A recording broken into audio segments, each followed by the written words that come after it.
अस्सलामुअलैकुम। Straight talk के साथ मैं हूं महक असलम। आयशा बख्श अपनी निजी मसरूफियात की वजह से आज का प्रोग्राम नहीं कर पाई, तो ये जिम्मेदारी मुझे दी गई है।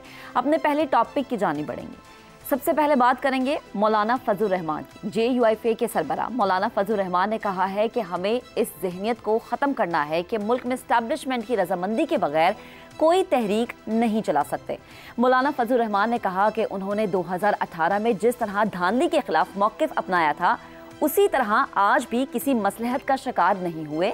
मौलाना के मुताबिक 2018 में भी तहरीक इंसाफ के साथ कोई ज़ाती दुश्मनी नहीं थी। अगर हम अपने पराये वाली सियासत करते तो आज मुस्लिम लीग नून के साथ हुकूमत में शरीक होते। उन्होंने कहा कि इस वक्त जो हुकूमत है, लगता नहीं है कि वो सही तरीके से डिलीवर कर पा रही है। असम्बली भी इंतहाई कमज़ोर है।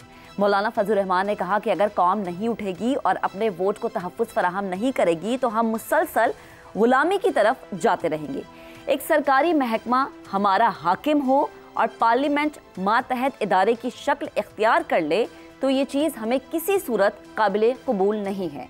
ये हुकूमत है ही नहीं, बस कुछ लोगों को अच्छे अच्छे ओहदे मिल गए हैं, वो इन ओहदों को एंजॉय कर रहे हैं। मौलाना फजल रहमान ने यह भी कहा कि उन्हें सदर मुमलिकत के ओहदे की पेशकश नहीं हुई। ये गलत बात है कि वो ऐसी सियासत करे जिसमें ऑफर की बुनियाद पर चीज़ें कबूल की जाए। मौलाना ने कहा कि उनका मुतालबा है कि हुकूमत मुस्ताफ़ी हो, असर-ए-नौ इलेक्शन हो और मुक़तदरा इलेक्शन से दूर रहें। किसी एजेंसी का इलेक्शन से कोई ताल्लुक नहीं होगा। उन्होंने मज़ीद कहा कि बानी PTI के वफूद उनसे ऑफ द रिकॉर्ड और मीडिया में मिल रहे हैं, गुफ्तगू भी हो रही है, बातचीत भी हो रही है कि आपस के तहफ़्फ़ुज़ात को किस तरह से हम दूर कर सकते हैं। मौलाना फजल रहमान ने कहा है कि जब किसी को अंग्रेज़ का एजेंट कहा है या अमरीकी एजेंट कहा है तो ये उन्वान है, कोई गाली नहीं है। और अगर इस इख्तलाफ का उन्वान यहूदी एजेंट होगा तो इसको गाली क्यों समझा गया? उनकी बात को संजीदगी से लेना चाहिए था। मौलाना फजल रहमान फरवरी के इंतखाबात के बाद से इसी तरह के मुतालबात कर रहे हैं। मौलाना का शुमार ना सिर्फ मुल्क के सीनियर रहनुमाओं में होता है, बल्कि वो माजी में नून लीग और पीपल्स पार्टी के अहम सियासी हलीफ भी रहे हैं। मौलाना की बातों को आसानी से नज़रअंदाज करना भी मुमकिन नहीं है। ताहम मौलाना की बातों से ये एक अहम सवाल पैदा होता है कि मौलाना के मुतालबात किस हद तक काबिल अमल है। हमारा पैनल हमें ज्वाइन कर चुका है। शहजाद चौधरी साहब हमारा साथ देंगे, इफ्तिखार अहमद साहब हमारा साथ देंगे, अबसार आलम साहब हमें ज्वाइन करेंगे और जैगम खान साहब हमारे पैनल का हिस्सा होंगे। शहजाद साहब, सबसे पहले आपकी जानिब बढ़ती हूँ। हुकूमत मुस्ताफ़ी हो, नए इंतखाबात होने चाहिए, मौलाना फजल रहमान के मुतालबात किस हद तक काबिल अमल है? अच्छा देखें, सियासी हुकूमतों के जो इस्तीफ़े हैं वो जबर की बुनियाद पर तो होते नहीं हैं और ना ही होने चाहिए। और जब जबर की बुनियाद पे हों तो फिर वो इस्तीफ़ा नहीं होता, वो फिर डिसमिसल होता है। तो इस्तीफ़ा और डिसमिसल के अंदर फ़र्क करने की ज़रूरत होती है। दूसरी बात है, इस्तीफ़ा कोई खुदा न खास्ता ब्लॉट नहीं है, कोई दाग नहीं है किसी के ऊपर। इस्तीफ़ा जबर के नीचे हो तो हाँ, फिर वो ब्लॉट बनता है।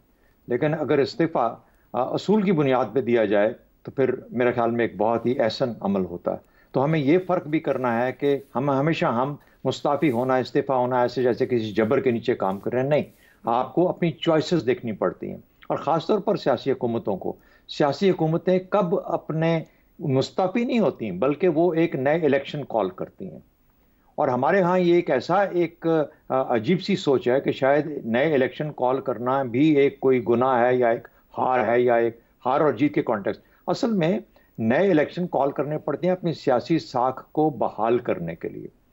जब आपको ये यकीन हो कि मेरी सियासी साख, मेरी हुकूमत की सियासी साख वो नहीं है, मेरे पास मैंडेट वो नहीं है और मैंडेट आता है इलेक्शन के साथ, तो फिर मुझे एक नया इलेक्शन कॉल करना है। वो अर्ली इलेक्शन हो सकता है, वो मिड टर्म इलेक्शन हो सकता है, वो फौरी इलेक्शन हो सकता है और दोबारा इलेक्शन हो सकता है। मैंने बहुत दफ़ा मिसाल दी है अपने इस प्रोग्राम में कि इसराइल की ये जो अभी नेतन्याहू की जो हुकूमत है, बदबख्त जो ये हुकूमत इसराइल में जो चल रही है, जो इस वक्त जुल्म ढा रही है गजा के ऊपर, ये पिछले कोई 3 साल में 5 या 2 साल में शायद 5 इलेक्शंस के बाद ये बनी और फिर भी ये भी एक ज़बरदस्ती उसने अपने आप को वहाँ पे जमा के रखा हुआ है। लेकिन 5 इलेक्शन हुए 2 साल के अंदर। तो जो पार्लियामेंट्री सिस्टम है वो इलेक्शन की बुनियाद पे ही कायम हुआ करता है। तो इसलिए अगर किसी को ये महसूस हो, और हम सबको, मेरा ख्याल है मौलाना कोई ऐसी बात नहीं कर रहे जो कि मेरे ख्याल में एक मेजॉरिटी पाकिस्तान की जो है, बहुत बड़ी मेजॉरिटी, उससे कोई मुख्तलिफ बात सोच रहे हों, और ये है कि ये जो सियासी हुकूमत है इसकी साख वो नहीं है जो होनी चाहिए, इसका मैंडेट वैसा नहीं है जो इसके ऊपर सवालात उठ रहे हैं, और वो अपनी परफॉर्मेंस वो नहीं कर पा रही जो उसको करनी चाहिए। एक और वजह होती है गवर्नमेंट्स के इस्तीफे देने की या उनको अर्ली इलेक्शंस कॉल करने की। फाइनेंस बिल मिसाल के तौर पे आप बजट पेश करें, आप अपने ऐवान का हमायत खो दें, इन चीज़ों पे भी आप अपना अर्ली इलेक्शन कॉल कर सकते हैं। तो मैं मुस्तफ़ी से ज़्यादा होना एक अर्ली इलेक्शन या मिड टर्म इलेक्शन की तरफ जाना ज़्यादा मुनासिब और बेहतर समझता हूँ। मेरा ख्याल है कि ये इसके ऊपर जोर होना चाहिए। मुझे यूँ लगता है कि हर इलेक्शन एक नए सियासी दौर और एक नई उम्मीद की बिगनिंग होती है, एक नया पैगाम लेके आता है। हर इलेक्शन एक नई सुबह होती है। तो जब आप फंस चुके हों किसी ऐसी जगह के ऊपर कि अब आपको सियासी तौर पर कोई रास्ते नहीं मिल रहे, कोई सियासी आपका सफर आगे नहीं बढ़ पा रहा, सिर्फ आपसे मुराद ये नहीं, आपका हुकूमत आपका एक नेशनल लेवल के ऊपर, कौमी लेवल के ऊपर सियासत आगे नहीं चल पा रही है, बल्कि किसी बंद गली में जाके रुक गई है, उस सूरत में फिर इलेक्शन मेरे हिसाब से तो जो पार्लियामेंट्री सिस्टम के अंदर लाजिम हो जाते हैं, और वही एक रास्ता है जो कि एक बावकार और बेहतर रास्ता है किसी निज़ाम को आगे चलाने के लिए। तो मेरा ख्याल है कि मौलाना की बात में वजन बहुत है।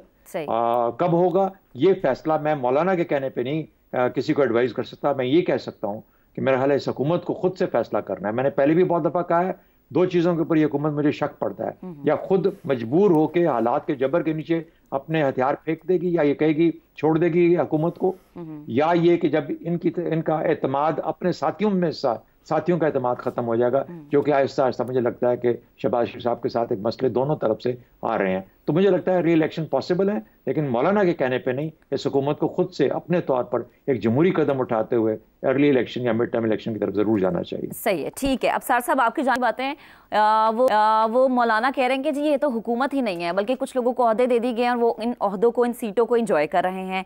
किस हद तक जो है ये दावा मौलाना का दुरुस्त है?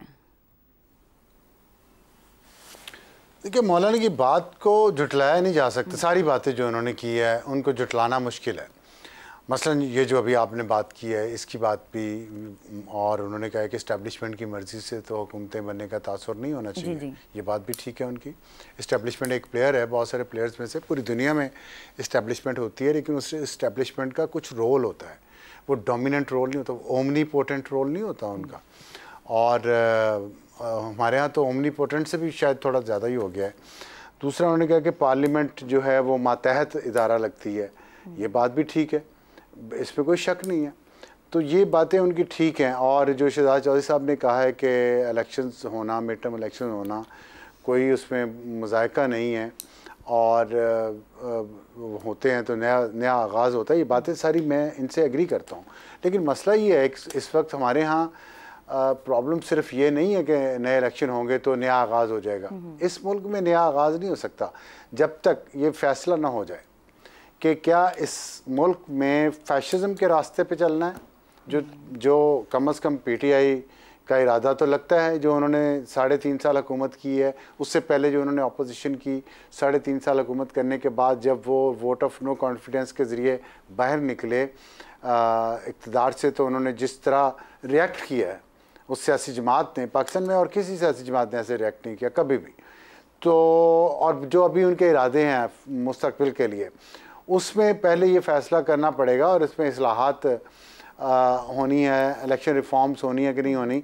उसके बगैर इलेक्शन आप एक दफ़ा छोड़ के 10 दफ़ा करा लें, पैसे आप लगाते रहें, ज़ाया करते रहें, नया आगाज़ कोई नहीं होगा। ये लिख लें आप मेरी बात।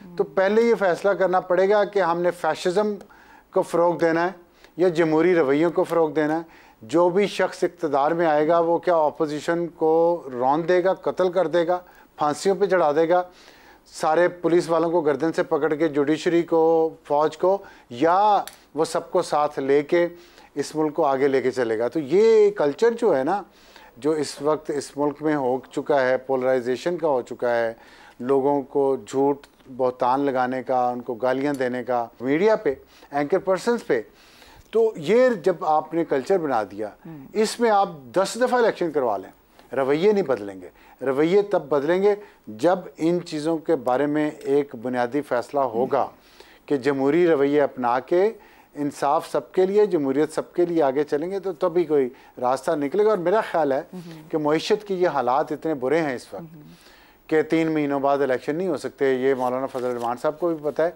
वो इसके पर्दे में कुछ और चाह रहे होंगे। इलाज, अल्टीमेट इलाज जो है इस सारे बहरान को, नए इंतखाबात हैं, लेकिन वो 3 महीने में नहीं हो सकते, 6 महीने में भी शायद मुश्किल हो। 2-1 साल का ऐसा टाइम पीरियड है जिसके बाद नए इंतखाबात की तरफ जाया जा सकता है, जब मईशत इस हालत में हो कि वो मज़ीद इलेक्शन का बोझ बर्दाश्त कर सके, एक और इलेक्शन का। तो लेट्स सी क्या होता है। सही, ठीक है। ज़ैगम साहब, आपकी जानिब आती हूँ। एंटी इस्टेब्लिशमेंट बयानिया, जैसा कि अभी अब सार साहब भी बात कर रहे थे, मौलाना एक सीनियर सियासतदान है, काफ़ी तजुर्बा भी रखते हैं, तो क्या हकीकत पसंदी पर मबनी बातें कर रहे हैं वो? देखिए, वो कह क्या रहे हैं? मौलाना ये कह रहे हैं सियासी जमातों से कि इस हाइब्रिड सिस्टम से बाहर निकलो। वो मशवरा दे रहे हैं पीडीएम की हुकूमत को और पीडीएम की पार्टियों को, जो थोड़ा अर्सा पहले तक उनके कोलीग्स थे, उनको कह रहे हैं कि तुम इस हाइब्रिड सिस्टम को छोड़ो, जिसमें तुम्हारे पास कोई असल ताकत नहीं है, नए इलेक्शन कॉल करो और एक सही माने में एक हकीकी जमहूरियत, आईनी जमहूरियत लाओ। अब सवाल ये है कि क्या उनके जो साबिका कोलीग हैं पीडीएम वाले, जो इस वक्त हाइब्रिड सिस्टम का हिस्सा हैं, हाइब्रिड सिस्टम का चेहरा है और इस हाइब्रिड सिस्टम से फायदा उठा रहे हैं और बड़े खुश हैं, तो क्या वो सारे फायदे छोड़कर ये चाहेंगे कि वो नुकसान के रास्ते पर जाएं, जहां पे उनको जाती नुकसान होगा, पार्टियों को थोड़े वक्त के लिए नुकसान होगा, पाकिस्तान के लिए यकीनन अच्छा होगा। उससे बढ़ के बात कि पीटीआई जो उनके पुराने मुखालिफ थे और इस वक्त जिनके साथ वो दोस्ती लगा रहे हैं, क्या वो वाकई ये चाहती है कि पाकिस्तान में वन पेज हाइब्रिड सिस्टम ना हो और हकीकी जमहूरियत आए? क्योंकि हकीकी जमहूरियत का जो पहला मतलब है वो तो ये है कि वो मुखालिफों को अपने मुखालिफ समझें, सियासी मुखालिफ समझें, दुश्मन न समझें, उनके साथ बात करें। अगर वो अपोजिशन में हैं तो उनको हुकूमत माने, और अगर वो हुकूमत में हो तो अपोजिशन के तौर पे उनकी कदर करें। सही। पीटीआई से भी हमें इस तरह का कोई इशारा नजर नहीं आता। और खुद मौलाना ये बताएं कि अब तो हुकूमत से बाहर चले गए ना जी। पीडीएम की हुकूमत में 1.5 साल तक वो खुद हाइब्रिड सिस्टम का हिस्सा क्यों थे? बिल्कुल। जब उनको हिस्सा मिल रहा था तो क्या उस वक्त उनको नजर नहीं आ रहा था कि आज जो उस वक्त ये सब एतराजात कर रहे हैं कि असल हुकूमत कोई और चला रहा है? जब जो सिविल बंदोबस्त है केपी का, खैबर पख्तूनख्वा का, वो उनके हवाले किया गया था। उनके समधी गवर्नर थे, अगरचे गवर्नर थे, लेकिन पूरी हुकूमत वहां वो चला रहे थे पूरा 1 साल, जब इलेक्शन नहीं हुए वहां, जबकि वहां एक अबूरी हुकूमत थी। वहां पे वजीर आला का तो कोई इख्तियार ही नहीं था। क्या उस वक्त उन्हें ख्याल नहीं आया कि ये गलत सेटअप है? तो क्या मौलाना की नीयत वही है जो वो कह रहे हैं? मुझे तो इस बारे में शक है। मौलाना जो हैं वो एक प्रैग्मेटिक पॉलिटिक्स कर रहे हैं और उन्हें पता है, जो हम सबको पता है, कि अगर इलेक्शन हो गए तो मौलाना को क्या मिलेगा? क्या मौलाना जीत जाएंगे? क्या मौलाना को अभी से ज्यादा सीटें मिल जाएंगी? क्या ऐसा कुछ लगता है? अब मौलाना का जो डायलेमा है वो ये है कि वो वोटर जो उन्होंने 1987 से संभाल कर रखे हुए थे, जब सारी मजहबी जमातों का कबाड़ा हो गया, उन्होंने अपनी जमात को बरकरार रखा। अब यहाँ के मामला पहुंचा है कि उनके जो वोटर थे, उनके बच्चे उनके हलवे की देग छोड़कर इमरान खान के बर्गर खाने पहुंच गए हैं। सही।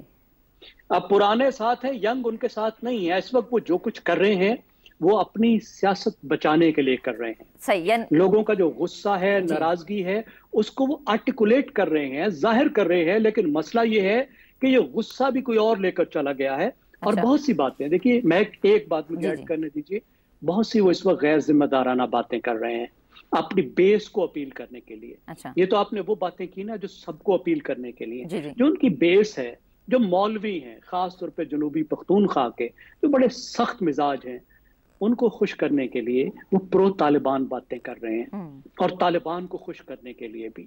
सही। मेरा ख्याल है उन्हें उस तरफ एहतियात करनी चाहिए। और अच्छी बात है अगर पीटीआई के साथ मिलकर चलते हैं वो, मेरे ख्याल में पीटीआई पर भी शायद उसका कुछ अच्छा असर पड़ेगा। लेकिन हुकूमत को उनके साथ हाथ बढ़ाना चाहिए, उनसे बात करनी चाहिए। सही है, ठीक है। इफ्तिखार साहब, आपकी सारी बातें अभी ज़ैगन साहब कह रहे थे कि अगर पीटीआई के साथ मौलाना चलने की कोशिश, या पीटीआई अगर मौलाना के साथ चलने की कोशिश करिए, मौलाना को इन इलेक्शन में केपी से शिकस्त हुई थी, लेकिन पीटीआई वहां से फतहयाब हुई। फिर मौलाना का ये शिकवा कि इलेक्शन शफाफ नहीं थे। अब ये जो पीटीआई और मौलाना का इत्तेहाद बनने जा रहा है, क्या ये बनने से पहले तजाद का शिकार होता हुआ हमें नजर आ रहा है? पहली बात है कि ये 3 महीने के बाद पाकिस्तान में जो नए इंतखाबात की बात हो रही है, ये असल कहानी के पीछे जाना पड़ेगा। थोड़ी बहुत उम्मीद शुरू हो रही है कि इक्तिसादी मामलात शायद बेहतरी की तरफ गामज़न हैं। अब 3 महीने के अंदर ही अगर उनको एहसास हो गया है कि स्टॉक एक्सचेंज ऊपर जा रही है, जो इशारे हैं वो इम्प्रूव हो रहे हैं, तो उन्हें खदशा है कि ये और बेहतरी आ सकती है। अच्छा। और अगर उन्हें ये खदशा है कि इक़्तिसादी सूरत-ए-हाल और बेहतर हो सकती है, तो क्या वो इसको पसंद नहीं करेंगे? और उस वक़्त वो नए इंतखाबात का राह गलाप रहे हैं जो बहुत जल्द है। और मेरे एक दोस्त ने जिस फाशिस्ट रवैये की तरफ हमारी तवज्जो दिलवाई, वो फाशिस्ट रवैया वही है। तो क्या इस मुल्क में एक ऐसा इलेक्शन चाह रहे हैं 3 महीने के बाद मौलाना साहब, जिसमें एक तरफ फाशिस्ट रवैया हो और एक तरफ ये जो हाइब्रिड सिस्टम हो? ये हाइब्रिड सिस्टम को छोड़ कौन सकता है? जो फाशिस्ट रवैये का हामी है, क्या हाइब्रिड निज़ाम को लाने वाला पाकिस्तान में वो नहीं है? और क्या फिर ख़ुद मेरे एक दोस्त ने कहा कि जो 1.5 साल हुकूमत चली, अगर वो भी हाइब्रिड निज़ाम था, तो क्या उस हाइब्रिड निज़ाम का हिस्सा मौलाना फजल रहमान साहब नहीं थे? ये मौलाना फजल रहमान साहब बात क्या कह रहे हैं, कहना क्या चाहते हैं? कभी कहते हैं मुझे सदारत की ऑफ़र हुई, कभी कुछ कहते हैं, कभी कहते हैं कि मेरे मुखालिफ में से एक सदर बन गया, एक वज़ीर आज़म बन गया।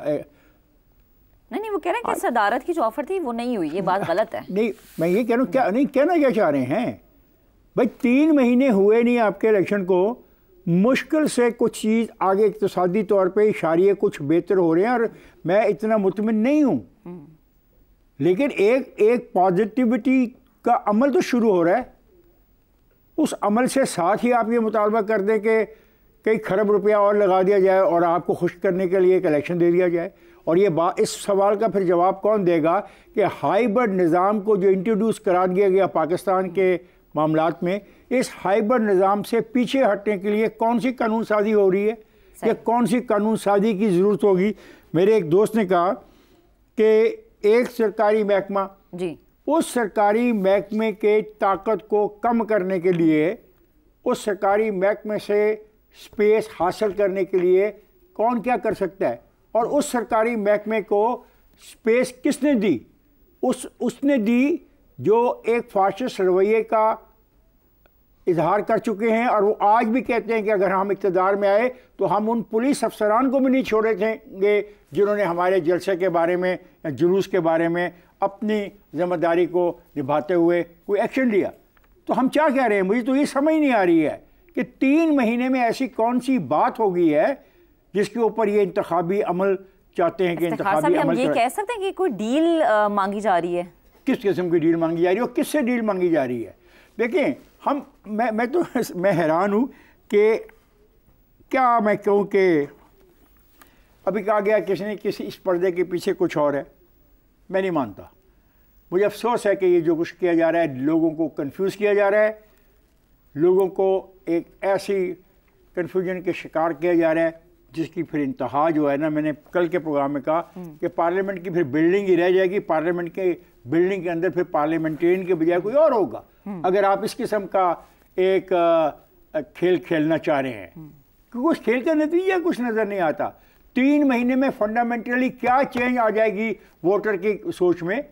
और जो एक पार्टी तो कहती है कि सारा वोटर ही उसके साथ है, तो बाकी जो 10% वोटर बकौल उनके रह जाएगा, वो फिर एक तरफ होगा। तो फिर जिसके पास 90% वोटर होगा तो उसको तो पूरा हक होगा, वो स्याह करे, वो सफ़ेद करे, वो जिस किस्म की कानून साजी करे, वो आइन को मुकम्मल तौर पे बदल दे। और वो कहते हैं हम आइन को बदलना चाहते हैं, हम सेनेट के तरीका इंतखाब को बदलना चाहते हैं, वो कहते हैं कि हम बैरास प्राइम मिनिस्टर इलेक्ट करना चाहते हैं। तो फिर आप क्या चाहते क्या हैं? कि किस तरफ आप हमें ले जाना चाहते हैं? मुझे इन सवालात का भी जवाब चाहिए। मैं कि जी इंतखाब में जाना चाहिए। हाँ। ये फ़िक्र बहुत अच्छा है, लेकिन इसके फिर नताइज इतनी जल्दी नए इंतखाबात का मुतालबा करने के क्या 2 साल गुजरने के बाद देखेंगे कि क्या 2 साल में हम वो इक्तसादी सूरत हाल बेहतर करने में कामयाब हुए या नहीं। फिर ये सवाल उठेगा कि हाँ अब फैसला किया जाए कि क्या इस तरह चलना है या नए इंतखाबात। सही है, ठीक है। हमारे पैनल का इस मौके पर आ गया। अब ये ब्रेक लेते हैं। ब्रेक से जब वापस आएंगे तो एक ऐसे सूबे की बात करेंगे जहां के बड़े आपसी लड़ाई में मसरूफ है और अवाम मुश्किलात का शिकार है। ब्रेक के बाद stay with us. Welcome back. अब बात करेंगे खैबर पख्तूनख्वा की। वजीर आला खैबर पख्तूनख्वा अली अमीन गंडापुर ने अपने एक वीडियो पैगाम के जरिए धमकी दी है कि सूबे में गैर एलानिया लोड शेडिंग कम ना की गई तो वो पेशावर इलेक्ट्रिक सप्लाई कंपनी को टेक ओवर कर लेंगे। विफाकी हुकूमत को धमकी देते हुए उन्होंने आज यानी जुमेरात तक ग्रिड स्टेशन का कंट्रोल खुद संभालने का ऐलान कर दिया है। वाज़ेह रहे KPK के कई अजला में बिजली लोड शेडिंग के खिलाफ भरपूर एहतजाज किया जा रहा है, जबकि दूसरी तरफ एक सियासी मामला भी है, यानी कि अली अमीन गंडापुर की सियासत जारहाना ही रही है। मगर वज़ीर आला बनने के बाद ये उम्मीद, ये तवक्को की जा रही थी कि अब उनकी सियासत में एक ठहराव आ जाएगा। मगर वज़ीर आला बनने के बावजूद अली अमीन गंडापुर की तरफ से इस्लामाबाद पर कब्जे की धमकियों समेत कई मुतनाज़ बयानात सामने आए हैं। इस तरह KP हुकूमत के मुशीर इत्तलात बैरिस्टर सैफ ने ऐलान किया है कि सूबाई काबीना के फैसले के बाद खैबर पख्तूनख्वा हाउस में गवर्नर के लिए मुख्तस ब्लॉक ख़त्म कर दिया गया है। गवर्नर KPK फैसल करीम कुंडी और वज़ीर आला अली अमीन गंडापुर के दरमियान गुज़श्ता कई रोज़ से लफ्जी गोलाबारी चल रही है। चंद रोज़ पहले वज़ीर आला अली अमीन गंडापुर ने कहा था कि गवर्नर की गाड़ी का तेल भी इनके बजट से जाता है, इनकी गाड़ी का तेल तक नहीं होगा। ऐसा ना हो वो गवर्नर हाउस को अजायब घर डिक्लेयर करके गवर्नर को 2 कमरों के घर में भेज दें। जिसके जवाब में गवर्नर फैसल करीम कुंडी ने यह जवाब दिया था कि अली अमीन गंडापुर ने गवर्नर हाउस पर चढ़ दौड़ने की बात की है। अगर वो कल चढ़ दौड़ने की रिहर्सल करना चाहते हैं तो वो भी तैयार हैं। अली अमीन गंडापुर और फैसल करीम कुंडी डेरा इस्माइल खान में एक दूसरे के इंतखाबी हरीफ भी रहे हैं। याद रहे कि 2018 के इंतखाबात में अली अमीन गंडापुर ने मौलाना फजलुर रहमान के साथ साथ फैसल करीम कुंडी को भी शिकस्त दी थी। इसी तरह 2024 के इंतखाबात में भी NA44 DI खान से अली अमीन गंडापुर कामयाब हुए थे। मौलाना फजलुर रहमान थे दूसरे नंबर पर, जबकि फैसल करीम कुंडी थे तीसरे नंबर पर। इस साल फरवरी के इंतखाबात के बाद जब अली अमीन गंडापुर को सूबे का वजीर आला बनाने का फैसला किया गया तो गैर जानिबदार हलकों ने भी इस फैसले को अच्छा सियासी फैसला करार नहीं दिया था। जब वफाकी हुकूमत की जानिब से फैसल करीम कुंडी को सूबे का गवर्नर बनाने का फैसला किया गया तो तवक्को रखी जानी थी कि ये सूबे की आला तरीन पोजीशंस पर पहुंचने के बाद ये दोनों सियासतदान अपने हलके की इंतखाबी मुखालिफत को पीछे डालते हुए सूबे की भलाई के लिए काम करेंगे। ऐसे में बुनियादी सवाल यही है कि सूबे KPK जो कि हम देखते हैं कि दहशतगर्दी, लाकानूनियत, गुर्बत और बेरोजगारी जैसे मसाइल का शिकार है, ऐसे में सूबे के आला तरीन ओहदेदार यूं ही धमकियों पर मबनी बयानात अगर देते रहे तो फिर जो यहाँ के अवाम हैं उनके मसाइल का हल कौन ढूंढेगा, कौन उनकी मुश्किलात को दूर करेगा? अपना सवाल पैनल के सामने रखेंगे। वज़ीर आला KP अली अमीन गंडापुर की पेस्को को टेक ओवर करने की धमकी अली अमीन गंडापुर ऐसी धमकियां देकर सूबे के मामलात को कहां पर ले जाना चाहते हैं? इफ्तिखार साहब, आपका कमेंट सबसे पहले। मैं समझता हूं कि अली अमीन गंडापुर बिल्कुल दुरुस्त कर रहे हैं, यही उनको समझाया गया है और यही उनका टारगेट है और इसी चीज़ का फ़ैसला उनकी क़यादत ने किया है और वो अपनी क़यादत के साथ लॉयल हैं और ऐसा ही करेंगे। अब मैंने ये देखना है कि क्या वो इंजीनियर भी हैं। फ़र्ज़ करें उन्होंने कहा है कि मैं जाके टेक ओवर कर लेता हूँ ग्रिड स्टेशंस को। हाँ। तो जो बिजली मिल रही है लोगों को, हाँ। पता नहीं वो भी मिल पाए या ना मिल पाए, इसके बारे में मैं नहीं जानता। अच्छा है, ये उन दोस्तों के लिए पैगाम बहुत अच्छा है जो कह रहे हैं कि 3 महीने के बाद इलेक्शन करवाने का मुतालबा कर रहे हैं।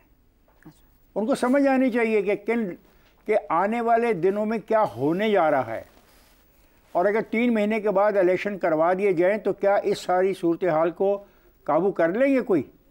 जब इस सारी सूरत हाल काबू नहीं होगी तो फिर पार्लिमानी जमहूरियत का क्या बनेगा? तो कौन जिम्मेदार होगा फिर पार्लिमानी जमहूरियत के ख़ात्मे का या ख़ात्मे के जो रास्ते निकलेंगे उसका?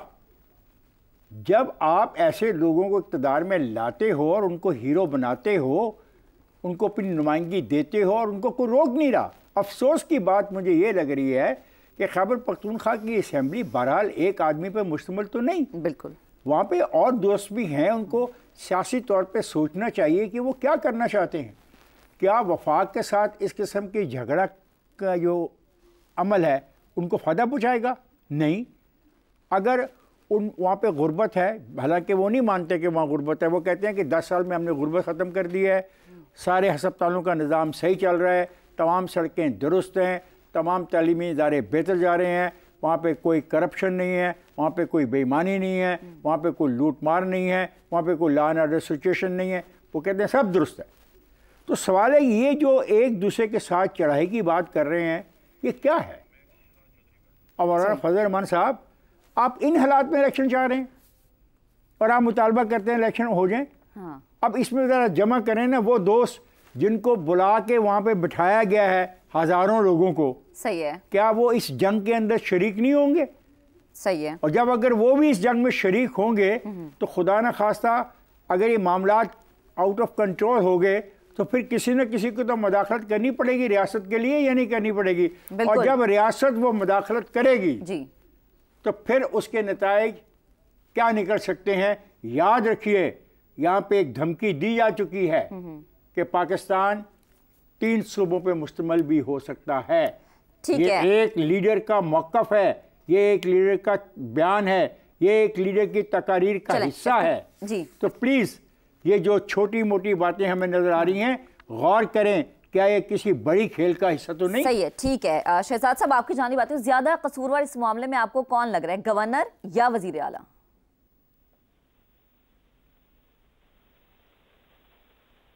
ये आप मुझसे पूछा? जी शहजाद साहब आपसे।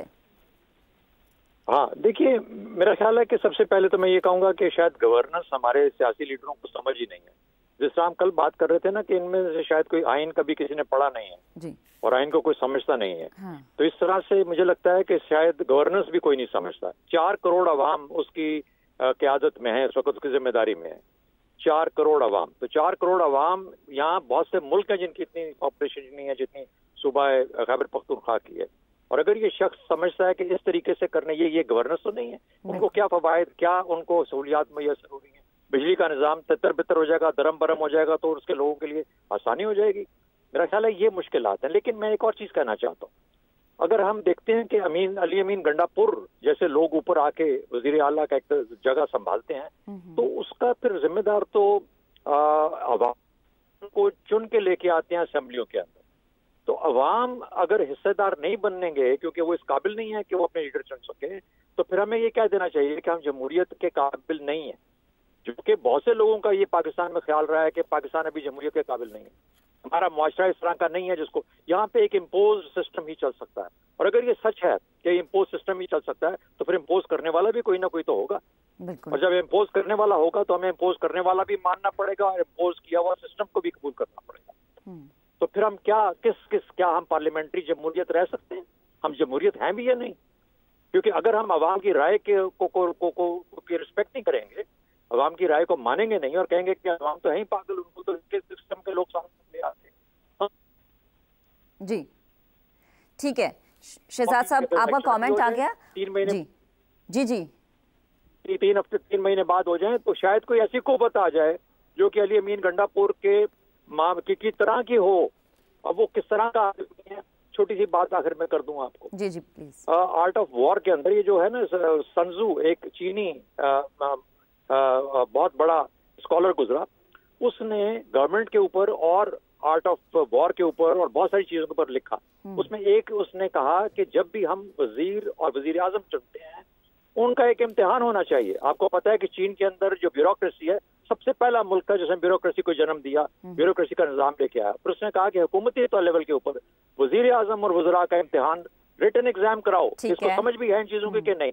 शायद हमें यही कुछ करना पड़ेगा। बिल्कुल शहजाद साहब, ये बड़ा ज़रूरी है कि हम जिनको कुर्सियों पे ले आते हैं उनकी जानना ज़रूरी है, ये इल्म रखना ज़रूरी है, क्या वो इतने काबिल हैं कि अवाम के मसाइल को हल कर सकें या सिर्फ अपने आपसी लड़ाई में मसरूफ़ रहें। अभी एक ब्रेक लेते हैं, ब्रेक के बाद दोबारा हाजिर होंगे, साथ रहिएगा।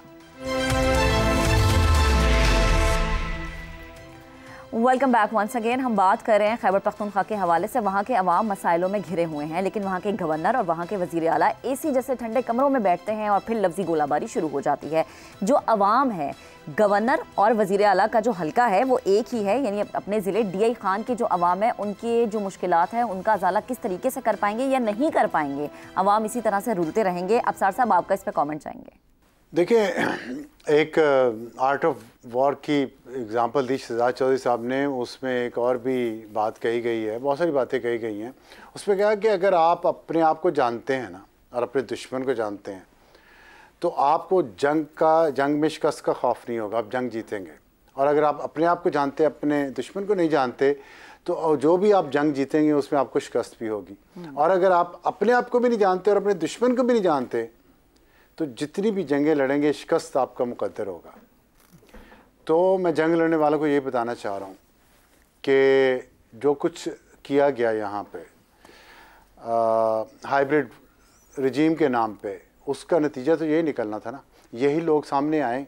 इन सियासी लोगों की वाकई तरबियत नहीं है हुकूमत करने की, इसमें कोई शक नहीं है, लेकिन इन सियासी लोगों की तरबियत तो गैर सियासी लोगों ने की है ना, और जिनमें फैशिज़म की टेंडेंसी थी, जिसकी मैं रोना रो रहा हूँ कि जब आप कुछ लोगों को फैशिज़म के रास्ते पे चला देते हैं, उनको, उनकी ज़ुबान को, उनके हाथ को तलवार बना देते हैं और आप कहते हैं कि अपने मुखालफीन को धमकियाँ दो, उनको जेलों में डालो, उनको गाली दो, उन पर इल्ज़ाम लगाओ, और वो करते हैं ये, उनको कोई रोकता नहीं है, बल्कि उनको प्रोटेक्ट किया जाता है। तो एक वक्त वो आता है जब वो अपने बनाने वाले के ख़िलाफ़ हो जाते हैं। और जहाँ तक आपकी बात है, इनमें सही कौन है गलत कौन है, मुझे नहीं पता सही कौन है गलत कौन है। अवाम फैसला करे, और अवाम ने फैसला किया। अवाम ने इनको मुंतखब किया ना, KP के अवाम ने मुंतखब किया ना।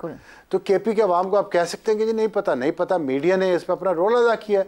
सिर्फ ये लीडरशिप जो आपको नज़र आ रही है, ये अवाम की उमंगों की तर्जुमान है, लेकिन इन एक सूबे के एक लीडर की वजह से पूरे मुल्क में जमहूरियत को रोका नहीं जा सकता, पूरे मुल्क के लोगों से जमहूरियत छीनी नहीं जा सकती कि एक छोटे सूबे का वज़ीर आला गैर मुल्की दहशत गर्दों के बल पे, और वो गैर मुल्की दहशत गर्द कौन लेके आया था यहाँ पे, जो अभी इफ्तिखार साहब कह रहे थे कि वो जब चढ़ाई करेंगे इस्लामाबाद पे तो वो भी साथ होंगे, वो कौन लेके आया, वो किसकी पॉलिसी थी?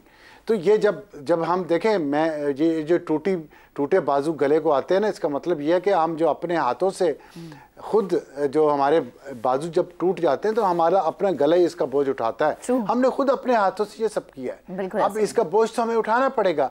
और अगर आप नहीं उठाना चाहते तो अपने आप को दुरुस्त कर लें, शायद चीज़ें ठीक हो जाए। सही, ठीक है। ज़ैगम साहब, आपकी जानिब बात है, एक ऐसा सूबा जहाँ पर दहशतगर्दी का मसला है, जहाँ तालीम का मसला है, बेरोज़गारी का मसला है, सेहत के मसाइल वहाँ पर है, यानी मसाइलों के अंबार हैं। इस तरह की सिचुएशन में क्या एक सूबा इस तरह के बयानात का, इस तरह की सिचुएशन का मुतहम्मिल हो सकता है?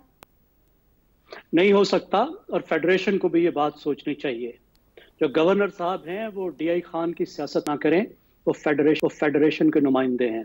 इस वक्त वो सियासतदान भी नहीं है, इस वक्त वो पार्टी से मुल्हिक भी नहीं है। देखिए, वो कहते हैं कि जो तगड़ा होता है, ताकतवर होता है, उसके हाथ होते हैं, वो हाथ इस्तेमाल करता है, और कमजोर जुबान इस्तेमाल करता है। इस वक्त PTI का रगड़ा लग रहा है, थोड़ा सा तहम्मुल हमें करना चाहिए। मुल्क की सबसे बड़ी पार्टी है, वो जैसी भी है, हमारे जो भी व्यूज हैं उसके बारे में, उसे हमने इंटीग्रेट करना है, साथ लेकर चलाना है। ये मुल्क अफोर्ड ही नहीं कर सकता कि वो बिल्कुल एक तरफ हो जाए और बाकी मुल्क एक तरफ हो जाए। अब वो पेस्को को टेक ओवर करना चाहते हैं, मुबारक हो, मतलब ये तो बड़ी खुशी की खबर है। फेडरेशन तो कब से कह रही है सूबों को कि आप डिस्कोस को लें, वो लेने को तैयार नहीं है डिस्ट्रीब्यूशन कंपनीज को। और मेरी नजर में तो 18वीं तरमीम की जो बड़ी खामी है वो ये है कि बिजली की डिस्ट्रीब्यूशन मरकज ने अपने पास रखी। मरकज को बहुत ही शौक है हर चीज अपने पास रखने का। देखिए, इस वक्त जो है मिलकर काम करना चाहिए, सूबे को भी और मरकज को भी, पेशावर को भी और इस्लामाबाद को भी। रिकवरी में भी मिलकर काम करें, जिसके नतीजे में लोड शेडिंग भी बेहतर हो। ये दुश्मनी तो चल ही नहीं सकती। खैबर पख्तूनख्वा पाकिस्तान है, पाकिस्तान खैबर पख्तूनख्वा है, और ये मुंतखब नुमाइंदे हैं खैबर पख्तूनख्वा के। ठीक है ज़ैगम साहब, आपका कमेंट आ गया, इफ्तिखार कमेंट कीजिएगा। मिल के चलना चाहिए, कहने में बात बहुत अच्छी है लेकिन मुश्किल और नामुमकिन सा नजर आता है। नहीं, देखे ना दोनों का रवैया, देखे ना, वो कहता है कि मैं इसको गवर्नर हाउस में दाखिल नहीं होने दूंगा। भाई ये भी तो कोई तरीका नहीं है। ये कहना है कि उसके जो पेट्रोल के पैसे हैं वो गवर्नर हाउस के वो अपना हुकूमत देती है, सही बात है। जो बजट एलोकेशन होती है वो सूबे की होती है, सूबे के बजट से ही गवर्नर हाउस के पैसे होते हैं। ये ताना तो नहीं देना चाहिए। और फिर जैसा कि हमें समझ आ रही है कि दोनों ही एक हल्के से हैं, तो उनके दरमियान कशीदगी तो है, लेकिन खुदा के लिए उस कशीदगी का नुकसान आप फेडरेशन को, आवाम को और सूबे को ना पहुंचाएं। ठीक है, ठीक है, इसका ख्याल करें ना। और आप पेस्को पे कब्जा करना चाहते हैं, सुबह जाकर कब्जा करें, टेक ओवर करें और उसको ऑपरेट करें। ठीक है इफ्तिखार साहब, आपका कॉमेंट तो जातियात से बाहर निकल के पहले आवाम का सोचा जाए, क्योंकि आवाम ही है जो कि आपको इन सीटों तक लेके आती है। बेहद शुक्रिया इफ्तिखार साहब हमारे साथ मौजूद थे। अफसार साहब आपका भी शुक्रिया, जैगम साहब ने हमें ज्वाइन किया आपका भी, और शहजाद साहब आपका भी शुक्रिया। प्रोग्राम का वक्त अपने इख्तिताम को पहुंचा, अपना बहुत सा ख्याल रखिएगा। अल्लाह हाफिज।